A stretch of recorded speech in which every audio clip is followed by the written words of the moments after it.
Well, my name's Lars Peterson. I want to welcome you to Back to the Workplace, Managing the New Normal with Skill and Grace. Before we get started, just a couple quick things. This webinar will be about 25 to 30 minutes. There will be questions, time for questions afterward. So just use the raise your hand question function, and one of the EFR staff members will accumulate those and work with me to get those answered at the end. Just a little bit about myself, so you know, so my examples make sense to you. I am currently in private practice as a psychotherapist. My office is in West Des Moines, although I haven't been in my office for a while, and doing pretty much 100% telehealth right now. Also work with EFR to provide webinars and other things like this, as well as I've done counseling in the past for EFR.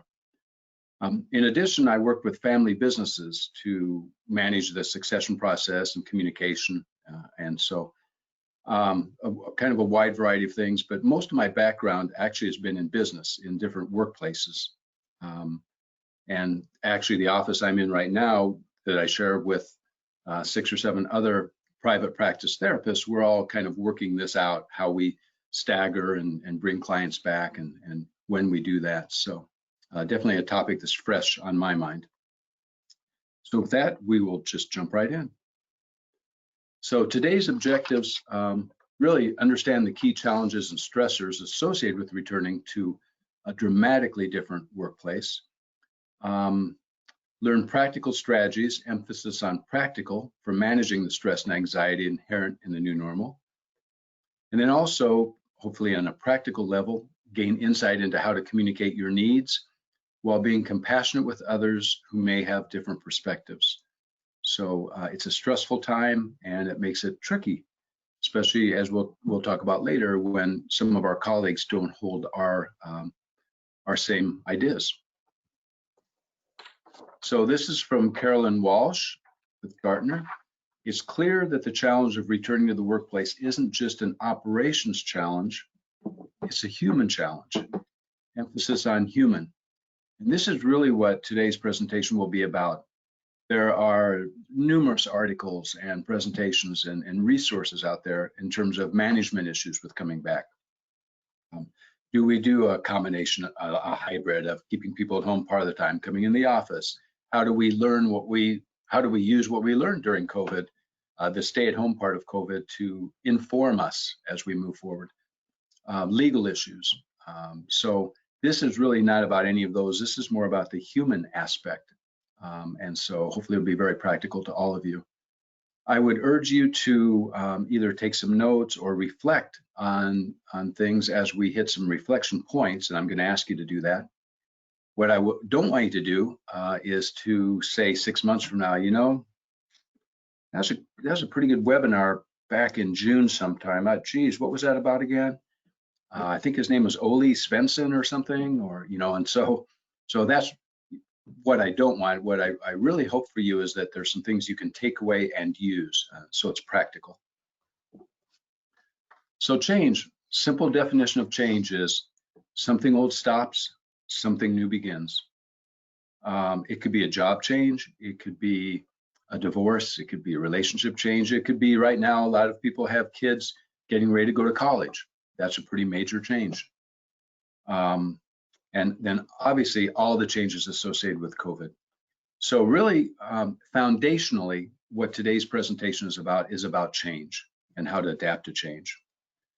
What makes this change even more difficult is there's uncertainty. So when your child goes off to college, obviously there's uncertainty about how are they going to do and how are they going to like it and how are they going to adjust. But it's not like, well, and actually right now there is uncertainty about, will they have to come back home and go online, or are they going to be online? So I guess that's an example of how even in something like that, change, there's uncertainty. I'm working with a client, and so any client stories that I tell, you know, maybe I say it's a male and it's really a female, details will be changed. You'd never be able to recognize these people, but I think it sometimes helps people connect when I can provide a specific example. This person owns a restaurant, and he was in just last week, and what he told me is I got pretty good at adapting to some of the changes early on. I knew we were closed down and just doing, carry out and that kind of thing. And then we were opening back up, and then the protests began, and then. And he says, I'm just exhausted from all the change. And maybe some of you feel that way too. There has been a lot of change. So let's talk about really the cycle of change, or the emotions of change. As you might notice, this transition curve is a little bit like a grief cycle. Something happens, there's some kind of an ending, maybe a death, and there's denial and anger and shock. And I think a lot of us were shocked when COVID really took shape in the US. And I can remember, and I still do feel this way sometimes, feeling a little bit surreal, like this just doesn't seem real. Then a lot of times we'll go into some stage of that includes fear, anger, frustration, stress, even confusion.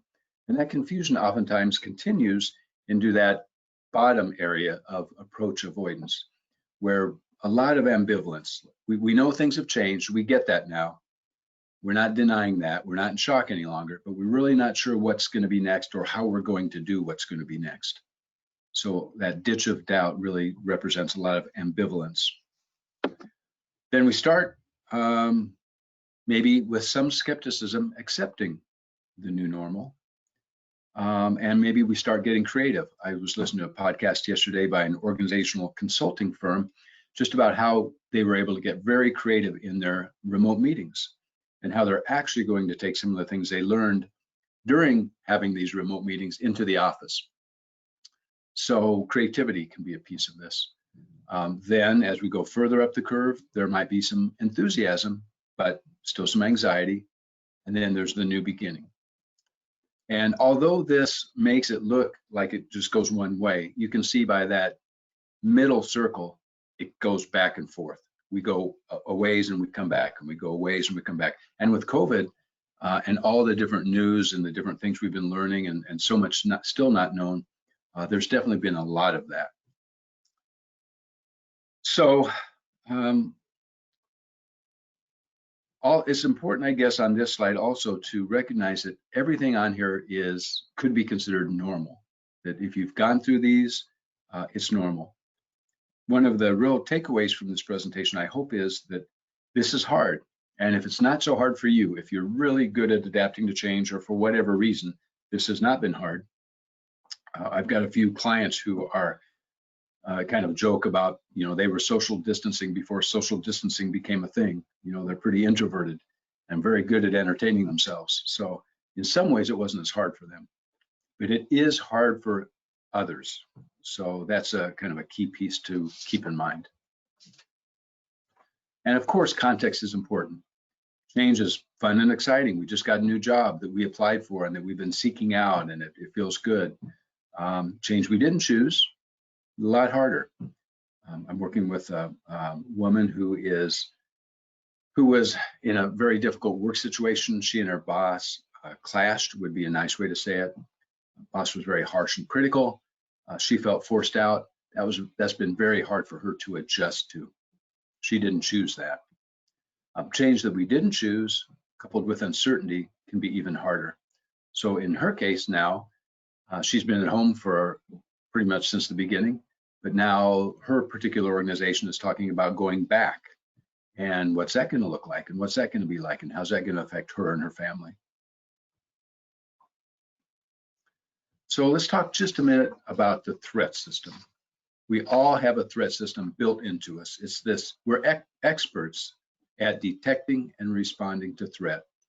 So if you were driving somewhere recently and someone swerved into your lane, even if you're really smart and even if you overthink a lot, if they swerved into your lane, you didn't think to yourself, well, geez, I wonder if they're texting. Maybe, no, it's 8 o'clock, maybe they're eating. You didn't do that, I guarantee it. You immediately avoided that crash once you knew that car was in your lane.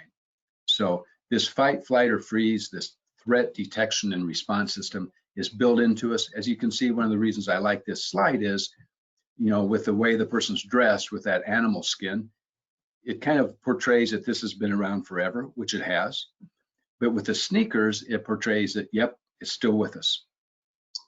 What's different now, so dogs, cats, all animals have this threat system built in. What's different is, though, we can be having a really good day, and then we think to ourselves, Joe was coughing. He coughed a couple times yesterday. I want, and then all of a sudden our brain starts overthinking. Or, my friend at XYZ company got laid off or got furloughed. I wonder if they're going to do that here. Well, I heard somebody saying, and pretty soon a rabbit hole, and that threat system gets activated. So right now, in the environment we're in, it's very common to see that threat system activated, which we'll see in the next slide. One last thing about the threat system, just like that car example, when we're driving, when that car comes into our lane, we're very focused. We are not thinking, as we turn out of the way, we're not thinking, the sky is really pretty today. Wow, those are nice clouds. We are completely focused, which is why when we're communicating to someone in the office or communicating with a colleague or family member, and we feel a sense of threat, whether it's emotional, which it is most days now, it's not physical, emotional threat, our world becomes very narrow, and it's really hard for us to communicate in a positive way. So the mental health impacts of COVID, another way to say this, the mental health impacts of having the threat system activated so much of the time. According to the Census Bureau, and I found this statistic just a couple weeks ago, so it's pretty new, and it was very new when I found it. A third of Americans currently show signs of clinical anxiety or depression. That's 1 out of 3. If you have 30 people in your office, that means in an average office, not your office, obviously, but an average office, 20 or a third, so 10 of those people, 10 of the 30 are showing signs of clinical anxiety or depression. More than 2/3 of workers say this pandemic has resulted in the most stressful time in their careers. So again, 30 people in your office, 20 people might say that. 88% of workers say they've been moderately to extremely stressed during the past 4 to 6 weeks. Okay, so roughly 27 people out of those 30 would say they've been moderately to extremely stressed. The importance of this slide is, again, want to really emphasize that even if you're coping really well with everything that's going on, and you're like, this isn't so hard, there are a lot of people that find it very hard, and there's a lot of reasons for that. So that's something to kind of keep in mind. It's these workplace triggers or stressors that activate that sense of threat. Might be worry about getting sick, myself or my family. Maybe if I'm in really good health, it's good, but maybe my brother-in-law is not in such good health. So now I'm not seeing my sister and brother-in-law if I'm going out some. Learning new processes and procedures. When a beaker is half full of water, you can add more water and more water and more water, and then it overfills. When a beaker is 98% full, it doesn't take much water to make it spill over. That's kind of how stress is sometimes. If we're already pretty stressed, having to learn new processes or procedures or create them can be very stressful. Communicating with colleagues who are more or less concerned about being careful. I wear a mask, they don't, they wear a mask, I don't, whatever. I mean, that's a very simple example, but that can be a source of stress. Concern about having to exit and return home. Home stressors brought to work. Obviously, there's stressors at home that come with not being able to go out in the ways we used to, not being able to see our loved ones as much as we used to in the ways we used to. And then the increased tensions involved in the protest-related issues. Of course, that spills into the workplace. How could it not? So this new normal, kind of a funny picture, but there's been a number of new normals. So maybe it's the new normal. Adjusting to work at home. Maybe some of you were getting used to that, and now you're getting ready to go back to the workplace. So that can be stressful. Adjusting in how we communicate with colleagues.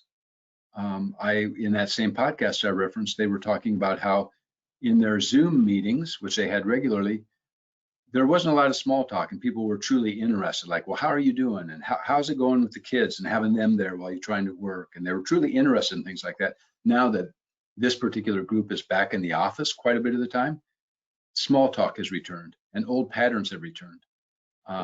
So, how do you navigate all of that? Adjusting to the lack of control in the new normal. It seemed like to many of us at least, that there was a lot we could control, and with COVID, that was shaken. That sense of having so much control was shaken for many of us. So these things can create strong emotions, either in you and or your colleagues. The other piece, we're not going to talk about, obviously it could be a whole presentation, series, class, whatever, on the protest and the civil unrest. But I do want to, and actually EFR is going to be, and does offer webinars that address diversity awareness and things related. But just keep in mind that depending on the person's background, who they are, maybe who they're married to, or who's in their family, or just who are their friends, this may be even harder for them with the protest and the civil unrest. So effective coping. Really, the presentation from here on out is going to be about that. And one simple definition is just simply working skillfully with the current challenges and stressors that I'm facing. So these are going to be, this isn't an exhaustive list. It isn't meant to be, in a 25 to 30 minute webinar, isn't meant to be, everything about coping, but 4 areas that we're going to talk about. And those are the 4: that changing what I can accept and changing what I can, and knowing what I can't change and what I need to accept. Practicing self-care, finding meaning and purpose amidst all this uncertainty and change, and working effectively and compassionately with others. By compassion, I mean being tuned in to the pain of others and being motivated to help alleviate it or prevent it. I don't mean warm, squishy. Sometimes you have to stand up. Sometimes you have to speak out. So compassion is really responding to the pain in others. So the first one, I cannot control. So a few of these things have changed since this slide very first came out. Now toilet paper is relatively easy to find in most stores, so that's changed. But in terms of can't control, I can't predict what will happen. Can't control what will happen. I can't control the behavior of my colleagues or the attitudes of my colleagues. There's a lot of things I can't control. When is this going to end? When's the vaccine going to come out? All of those things. There are some things I can control, obviously. Finding fun things to do, turning off the news. I'm working with a client who was talking about doing a deep cleaning of her house. And I saw her earlier this week. She spent about 6 hours on her house and had the news on the entire time. She thought that was a huge mistake. And I can see why. So, we can control how much news we take in. We want to be informed, but when we need to focus on other things. This is one of those concepts that's very simple. There's some things I can't control. Okay, sure. There's some things I can change these, I can control these or influence these. Okay, but really being able to live this is much different. So I'd ask you actually to reflect right now about what those things in your life, maybe you're trying to control, that are beyond your control. Maybe you're worrying excessively or doing things that don't work. Getting angry is a good clue. You're trying to control things that can't be controlled. And then take a second to reflect on if there's anything that maybe you could have more influence and control on that you're not. So I'll pause for just a moment. Okay, effective coping and self-care. So again, simplified, this could be a webinar, a workshop, a class. But 4 basic areas: physical, emotional, social, spiritual. I'm not going to read each of these bullets. I do want to highlight a couple of these, and in the ensuing slides, I'll highlight a couple of these more. Sleep has increasingly become important in terms of the research, in terms of what people are finding, and even in business now, you've got people like Bill Gates, Jeff Bezos, and others saying, you know what, I get 8 hours of sleep a night, sometimes a little bit more. That's good, I need it. So this whole culture of, well, I can get by in 5 hours of sleep, I don't need sleep, I work all the time. That culture is changing, and people are realizing just how foundational sleep is to our health, physical health, and also mental health. Poor sleep habits it's hard to find a mental health issue that doesn't have a sleep component if it's a serious enough issue. Stress management obviously is a big one these days. Social, finding ways to connect with others even when it's hard. And then spiritual, however you define that. Could be church and prayer, it could be yoga and meditation, time alone, time in nature. So taking time, the key thing with this slide is taking time for self-care, making that a priority. So let's talk about one form of self-care, or a couple of self-care practices. So mindfulness, as I use it, is just paying attention to the present moment, to what's in the present moment with curiosity and openness. So if I'm out in nature, I'm noticing the sounds, the colors, the feel of my feet on the ground as I walk, my body. I may be noticing my emotions and the other person's body language when I'm talking. So it's just really being present. This next one, I'm gonna go over very quickly, and I'm gonna actually ask you to practice it. A little bit hard in webinar form, can't see anybody. If your anxiety or stress level is like at a 1 or 2 on a scale of 0 to 10 right now, you're not going to notice much, but if it's higher than that, you may. This is a very effective, simple technique I use with almost all my clients, or teach to almost all my clients. So I'll just lead you through it. So take a second right now to find something in your environment that's red. Find something white. Find something blue, red, white, and blue. Find something square. Find something round. Notice 2 sounds in your environment, and if there aren't 2 sounds, a sound within a sound. And the 5 is body. Notice your feet in your shoes or on the floor. Notice your legs, whatever they're touching. Notice your arms, the sense of touch on the table, your leg, whatever, wherever they're resting.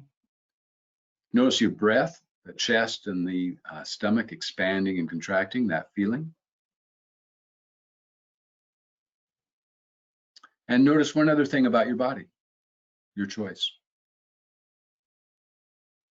So obviously I can't get your feedback right now. I've actually, when I was working with a couple, one of the people went in, had a panic attack right in the session.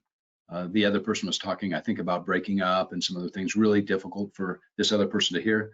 And I used this, walked this person through this technique, and she said that was the first time that she'd ever actually been able to come out of a panic attack that quickly and that intentionally. So it's not magic, but it can be a really nice way to ground yourself when you're stressed.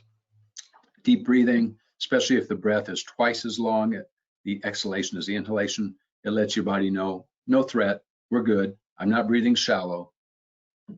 Mindfulness of sounds, and just movement, walking. So the soothing system, that's a way to get out when we're in that threat system. Anything that allows you that like many of you probably did when you saw this picture. I'm a dog lover, and so for this picture to me means a lot. But I think most of us have this just sense of when we see that. So anything that brings us that, it could be music, it could be lots of things. Meaning and purpose. Just given time, I'm not going to go over this in too much detail, but Nelson Mandela was in prison for 27 years, and he actually used that time to his benefit. Now, Nelson Mandela, when he was in prison, was confined to a small cell The floor was his bed. He had a bucket for a toilet. He was allowed one visitor a year for 30 minutes, and he could get one letter every 6 months. And yet, even in that, and he is an extraordinary person, no doubt, but even in that, he was able to find meaning and purpose. So I think that's inspiring in the sense that, yes, this is hard. Yes, there's a lot of uncertainty. What can we do to find meaning and purpose? Which is this question that I'd like you to reflect on for a moment. When I look back on this time of uncertainty and change, what do I want to be able to say about how I handled it? Did I take good care of myself? How did I treat others? Did I focus on priorities? Did I use it as a time to refocus on what's really important? Whatever that is, when I look back, what do I want to be able to say?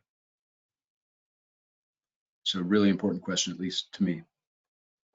So important concept in terms of other people. So that's the part we're going into now is we all carry this invisible suitcase.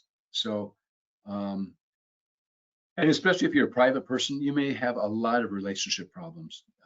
You may be worried about empty nest. You may be going through a divorce and other people don't know it, but you carry these things inside yourself and other people can't see those. And we make assumptions. Oh, Joe, he's just a jerk, or oh, Jane, she's just this way, you know, and we make all these assumptions, not knowing really what's going on inside that person.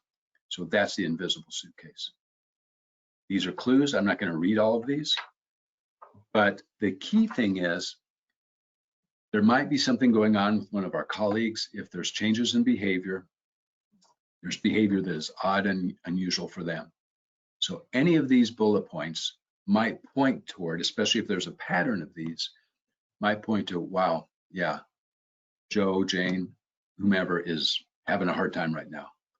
I need to take that into account. So importance of communication. As you well know, communication issues account for many workplace and family issues. I'm actually tomorrow, most of my day will be spent interviewing members of a family business who are having trouble communicating. There's conflict, and they really want to be able to pass that business on to the next generation successfully, but it's hard. So just a couple tips. These are things you already know. Again, this is a whole presentation that EFR does on listening, and on communication, actually, effective communication. When we listen with full concentration, we're able to hear the nuances. We're able to go a little bit deeper and really see when there's an issue. When we listen for understanding, not agreement, when we're able to listen for the third bullet, actually, the third number is listen for feelings. So when we're listening for things we agree with or don't agree with, and we are spotting discrepancies and let's see, yeah, no, I think they're wrong about that. That's a whole different mindset than if we're listening to truly understand where they're coming from and the feelings behind that. And then mindfully paying attention. Mindfulness isn't just about feeling better or managing stress or those kinds of things, or enjoying the present moment more, but actually knowing when we're getting activated or a colleague is getting activated. Workplace speaking tips again. Just going to hit a couple highlights. The key though here is to make it safe. So this is a concept from Crucial Conversations. And one way we make it safe is to establish mutual purpose. You know, this is really hard for both of us, and we both want. Contrasting is another way to make it safe. This isn't about your ability to do your job. This is about my concern about the meetings you've missed and the way in which your work has changed. Gentle startup is from the Gottmans.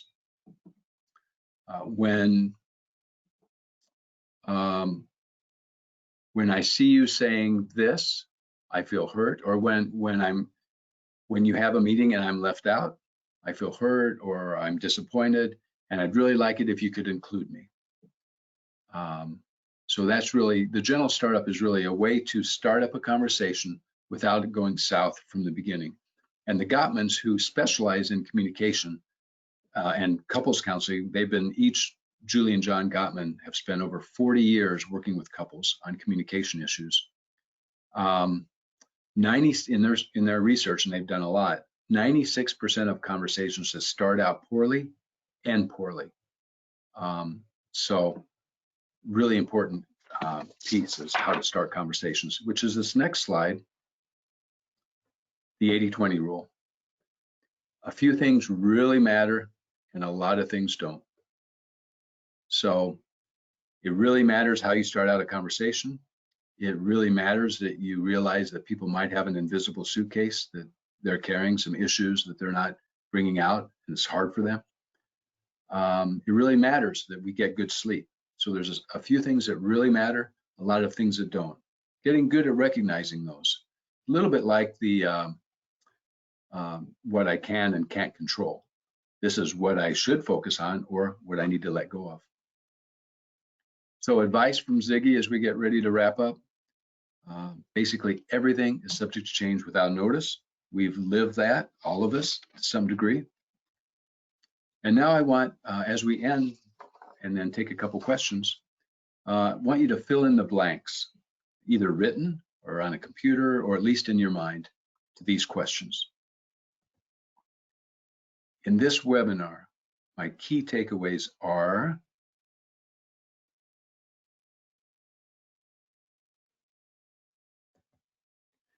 based on today's webinar, I will.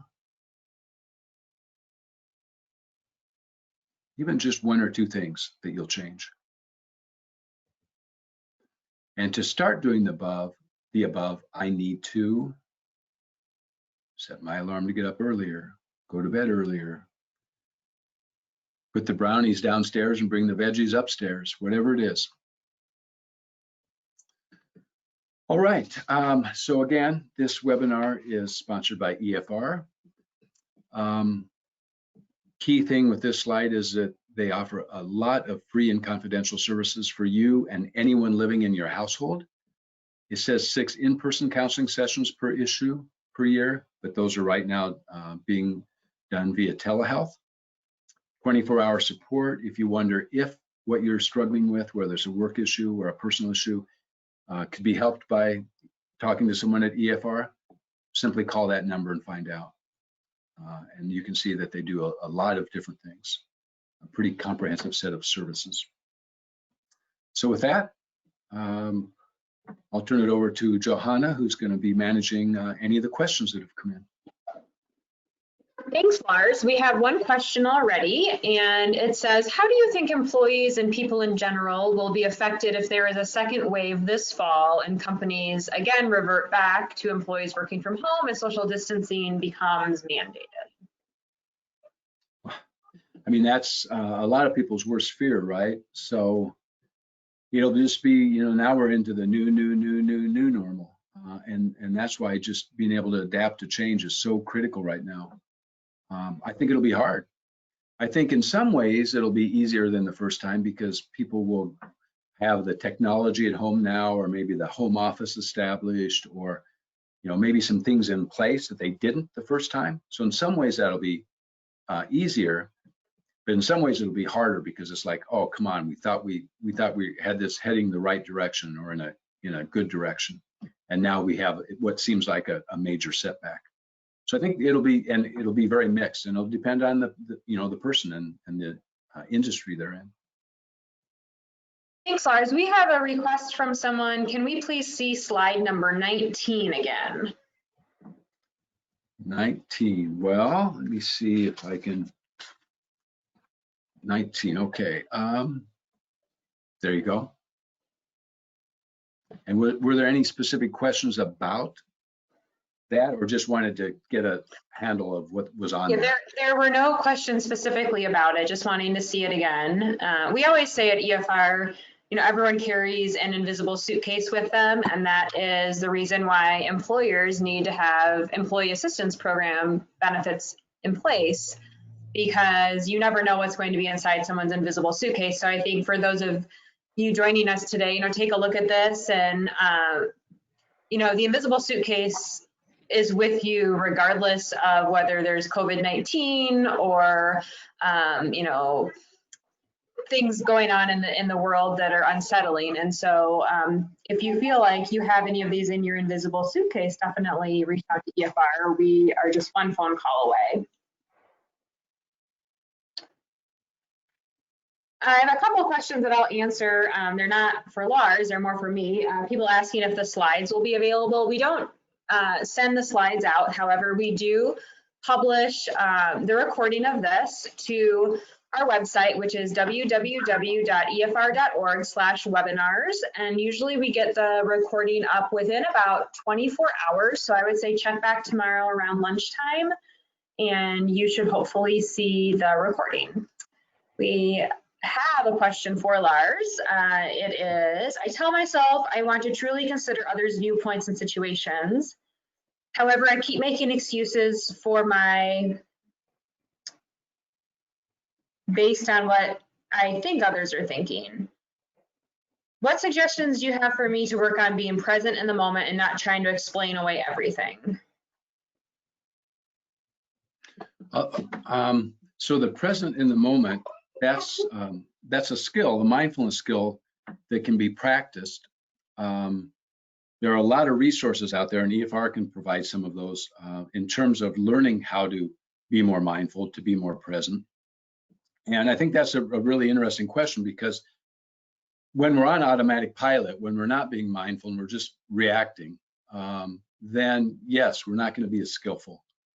So for example, simple practices are spending a few minutes every morning or sometime during the day just being mindful of sounds. And when your mind wanders, which it will, that's what minds do, coming back to the sound. So really, in a sense, mind training, training yourself to be able to keep returning back to the present moment, returning back. And it takes a lot of practice. So that would be the number one way to do it. And you can do this throughout the day. You're brushing your teeth. I have a handout that I give to my clients on how to brush your teeth mindfully. That's just one way to practice. Instead of being in your to-do list for the day, you're actually being mindful as you brush your teeth. You're feeling the water and tasting the toothpaste and feeling the brush, which is a very different experience than being in your head about your to-do list and just getting through it as quick as you can. Thanks, Lars. I also wanted to say I really liked your mindfulness activity that we did during the webinar with finding something red, something white, something blue in the different shapes. I will say that that also works really well with kids, young kids, if you're trying to get them to calm down and maybe, you know, get them to refocus. So I've done that with my daughter before. Our next question Awesome. is, for essential workers, are there any tips for reducing the stress and anxiety when they work in relatively close proximity to each other?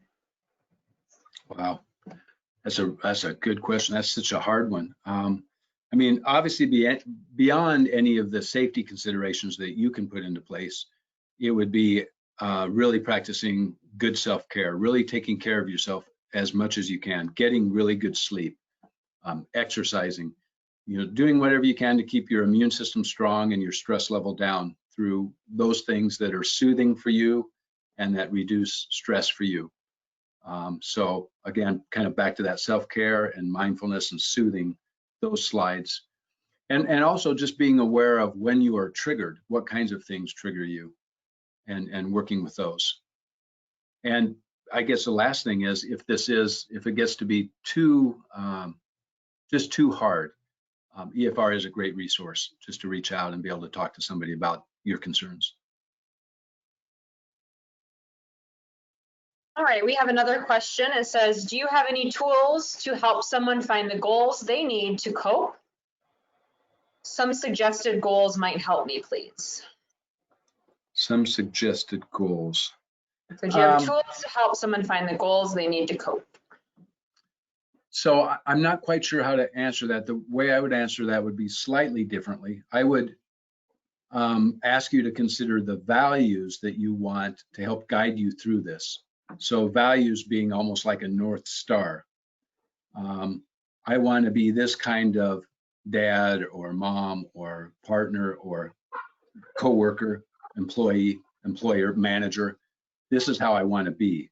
I want to make sure that I treat other people in this way. So not so much goals, but more like a North Star or guidelines about how I want to live and what's really important to me.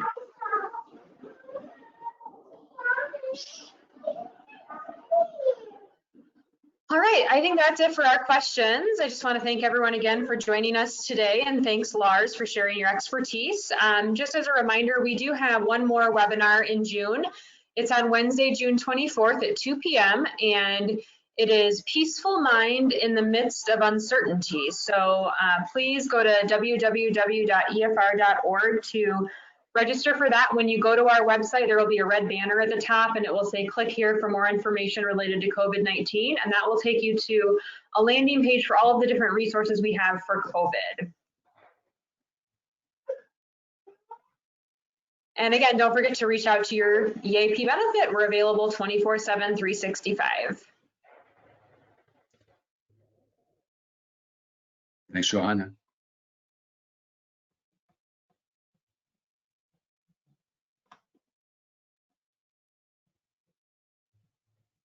All right, I think we will go ahead and sign off, Lars.